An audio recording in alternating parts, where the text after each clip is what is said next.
I just think that the middle class people that's having this conversation right now, that really needs to be there, because we could be the ones that when they start doing an interview, we can articulate and really kind of like show what the plan is. Those are the people I believe that are missing. Most of those people are missing. Well, let's ask the chat, because I want to know from the people. We got at least 125 people in here.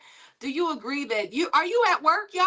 Is that the issue? Is that why you're not getting outside, because y'all got to work? Y'all can't ask for time off? Are y'all going outside and protesting? What are y'all doing? I want to know in the chat. So let us know what you would do.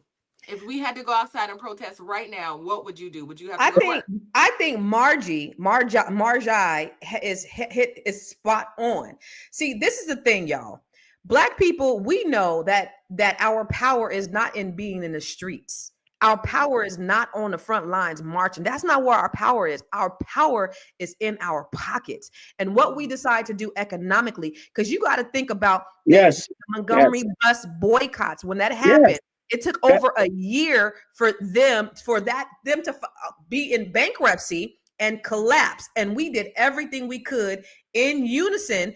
Yeah. Look, even now, let me show you what's going on with Target. Let's watch that. The boycott of Target during Lent has had a significant impact on the bottom line of the company, according to the pastor leading the charge. The fast shifts to a full-out boycott. The CEO of Target is talking with Dr. Bryan about steps moving forward. So far, more than 200,000 people have signed up to be a part of this fast. We had 4 asks and only walked away with one thing. Target has agreed that by July the 31st, they will complete the pledge of $2 billion for black business. We gave you 40 days to answer 4, not 1. We ain't going back in there. We asked that they would invest $250 million in the black banks so people would have access to capital for businesses and for home ownership.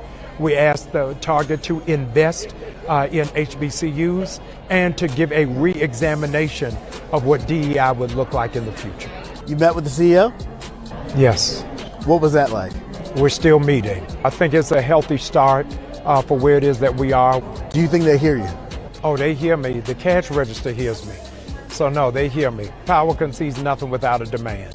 What I've heard is a lot of people are resolved in not going back. It's going to be a whole lot of heavy lifting that will be on the shoulders of Target to do, not for us. What do you think the impact of this movement has been so far? I think that companies will be leery about how they mishandle minority communities, knowing what the impact has been on Target and not wanting it to visit their own. Yeah. So going back to what I said before is that back in the day, we disturbed the process, meaning that when we sat in, they couldn't do work at that restaurant because we were there. When we didn't get on the bus, we disturbed the money flow. We disturbed that stuff. So those protests that we did, we disturbed something. The protest that we're talking about with Target, we're disturbing their money flow. Correct. When we go out there and we just protest and shout, for a large amount, we're not disturbing anything. And so we have to do protests that's going to disturb the people we're protesting against.